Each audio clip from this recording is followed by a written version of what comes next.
Hello दोस्तों, नमस्कार। तो आपका स्वागत है टीचर एजुकेशन में। तो आज हम पढ़ेंगे क्लास 12 के चैप्टर 4 विचारक, विश्वास और इमारत के मोस्ट इंपॉर्टेंट एमसीक्यू क्वेश्चंस के बारे में, जो आपके लास्ट ईयर के पेपर में भी आ चुके हैं और इनके ज़्यादा संभावना है तो आपके पेपर में आए, मिड टर्म, फाइनल या फिर सेकेंड टर्म में। ठीक है, तो पढ़ते हैं।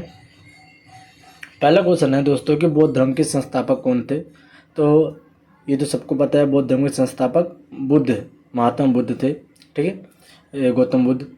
अगला क्वेश्चन है कि बुद्ध का जन्म कहाँ हुआ था। तो बुद्ध का जन्म लुम्बिनी में हुआ था। ठीक है, तो हम डायरेक्ट चारों पॉइंट होना पड़ते हुए हम क्वेश्चन आंसर डायरेक्ट पढ़ते हुए चलेंगे। ठीक है, ऐसे 40 क्वेश्चन है ताकि वीडियो छोटी बने और आपको भी आसानी से समझ में आए। तो अगला है क्वेश्चन कि बुद्ध को ज्ञान कहाँ प्राप्त हुआ था। तो बुद्ध को ज्ञान बोध गया में प्राप्त हुआ था। ठीक है, बुद्ध ने अपना प्रथम उपदेश कहाँ दिया था। तो बुद्ध ने अपना प्रथम उपदेश सारनाथ में दिया था।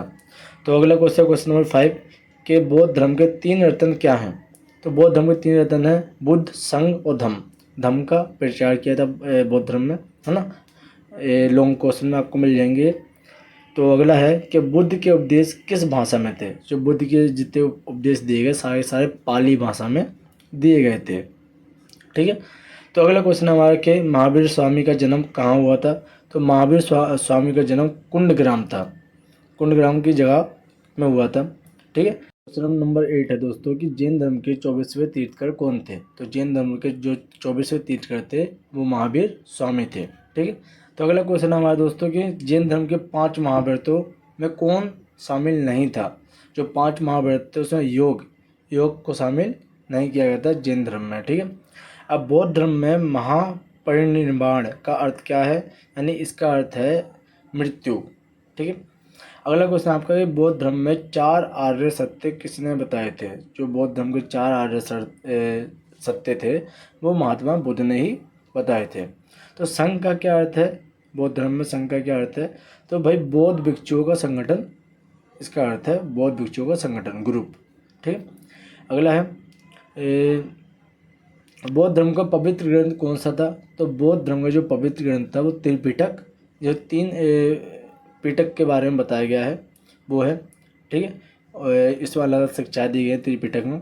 अगला क्या, अशोक ने किस धर्म को अपनाया था। तो जो अशोक सम्राट थे उन्होंने बौद्ध धर्म को अपनाया था, उन्हीं ने प्रसार किया था बौद्ध धर्म का। और अगला है कि महायान बौद्ध धर्म में पूजनीय कौन है। जो बौद्ध धर्म में पूजनीय है वो बुद्ध की बोधिसत्व की पूजा होती है, मतलब इधर साधु की पूजा होती है। ठीक है, अगला है कि हीनयान किसे कहते हैं। तो हीनयान कहते हैं आरंभिक बौद्ध मत को। ठीक है, जो हीनयान कहते हैं वो आरंभिक बौद्ध मत को कहते हैं। अब बौद्ध विहार किसे कहते हैं। अब बौद्ध विहार साधुओं का निवास स्थान है। ठीक है, जो बौद्ध विहार स्थान है वो वहाँ पर साधु निवास करते थे। अब प्रसिद्ध सांची स्तूप का निर्माण किसने किया था। जो सांची का स्तूप था उसका निर्माण करने वाला कौन था, अशोक सम्राट। ठीक है, अगला है कि अमरावती का स्तूप कहाँ स्थित है।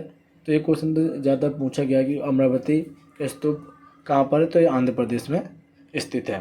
ठीक है, अगला है क्वेश्चन कि बौद्ध स्तूप का मुख्य भाग क्या होता है। जो बौद्ध स्तूप है उसका मुख्य भाग क्या है। उसका मुख्य भाग है अंड। ठीक है, जो उसका मुख्य भाग माना जाता है। अगला है स्तूप में हर्मिका का अर्थ क्या है। पर स्तूप में हर्मिका का अर्थ है गुंबद के ऊपर का रेलिंग, रेलिंग को बोला गया है हर्मिका। ठीक है, अब स्तूप में अंड का किसका प्रतीक है, वो ब्राह्मणों का प्रतीक माना जाता है अंड। ठीक है, अगला है कि सांची स्तूप के 4 तोरण किस कला से संबंधित थे। जो 4 तोरण थे वो शुंगकालीन कला से संबंधित थे। और इसका अगला क्वेश्चन आता है कि गांधार कला की शैली किसके प्रभाव से विकसित हुई। जो गांधार कला की शैली थी वो ग्रीक के प्रभाव में विकसित हुई है। अगला है बौद्ध धर्म के स्तूप निर्माण का मुख्य उद्देश्य क्या था। जो बौद्ध धर्म का स्तूप था उसका निर्माण का मुख्य उद्देश्य बुद्ध के अवशेषों की स्थापना करना था, कि बुद्ध के जितने भी ये विचार हैं उनको फैलाना।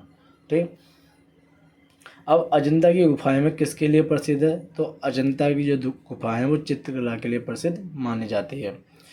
ये एलोरा और अजंता का बहुत बड़ा क्वेश्चन आता है, तो ये आप माइंड में सेट कर लेना।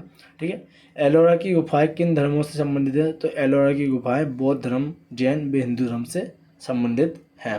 ठीक है, अगला क्वेश्चन है कि बौद्ध धर्म का प्रचारक सम्राट कौन था? जो बौद्ध धर्म का प्रचारक सम्राट था अशोक। अशोक सम्राट ने ही बौद्ध धर्म का विश्व में प्रचार किया था, और ये बौद्ध धर्म के पहले सम्राट थे। अब बौद्ध धर्म के प्रचार के लिए अशोक ने किन देशों में दूत भेजे थे? जो बौद्ध धर्म के प्रचार के लिए अशोक ने भाई सभी, श्रीलंका में, चीन में, म्यांमार में, इन सभी देशों में अपने प्रचारक भेजे थे ताकि बौद्ध धर्म का प्रचार हो सके। और सबसे ज़्यादा प्रचार किया गया चीन में, और चीन में सबसे ज़्यादा बौद्ध धर्म के मानने वाले लोग भी हैं। अब बुद्ध की मूर्तियाँ में अभय मुद्रा किसका प्रतीक है? जो बुद्ध की मूर्ति है, तो दोस्तों जो अभय मुद्रा है वो है निर्भयता का प्रतीक, मतलब डर पे विजय होना। अब अगला है कि क्वेश्चन नंबर 31 है कि बौद्ध धर्म में धम्म चक्र परिवर्तन का अर्थ क्या है? तो धर्म चक्र परिवर्तन का अर्थ है कि धर्म का प्रचार करना, धम्म चक्र। ठीक है, धम्म। अब बुद्ध का निर्माण कहाँ हुआ था? भाई बुद्ध का निर्माण कुशीनगर, मतलब मृत्यु कहाँ हुई थी बुद्ध की? तो वो कुशीनगर में हुई थी। अब भाई धम्म का अर्थ क्या है? भाई धम्म का अर्थ है नियम और नैतिकता का पालन करना। अब बुद्ध धर्म में संघ जीवन का मुख्य आधार क्या है? अब जो बुद्ध धर्म है उस संघ जीवन का मुख्य आधार है समानता, इक्वलिटी। ठीक है, अब भाई किस कला शैली में बुद्ध को मानव के रूप में दिखाया गया है? तो गांधार और मथुरा की शैली में बुद्ध को एक मानव के रूप में दिखाया गया है। तो अगला क्वेश्चन है कि अभिलिखित प्रतिमा शब्द किससे जुड़ा हुआ है? जैन प्रतिमा, बौद्ध प्रतिमा, वेद प्रतिमा, अशोक स्तंभ। तो भाई बुद्ध की प्रतिमा से जुड़ा हुआ है। इस चैप्टर में ज़्यादा क्वेश्चन बुद्ध, महावीर, जैन के ऊपर ही हैं। ठीक है, तो और स्तूप के ऊपर है। अब अगला है कि क्वेश्चन नंबर 37 कि बौद्ध धर्म का मुख्य उपदेश किस पर बल देता है? जो बौद्ध धर्म का मुख्य उपदेश है वो मध्य मार्ग के ऊपर बल देता है, मतलब मध्य मार्ग मतलब बीच का रास्ता। अगला क्या है? ना ईश्वर की भक्ति, ना ही ईश्वर का विरोध, मतलब बीच का रास्ता इसे कहा जाता है। अब महायान में बोधिसत्व किसे कहा जाता है? तो बोधिसत्व का अर्थ होता है वे जो निर्माण टालते हैं।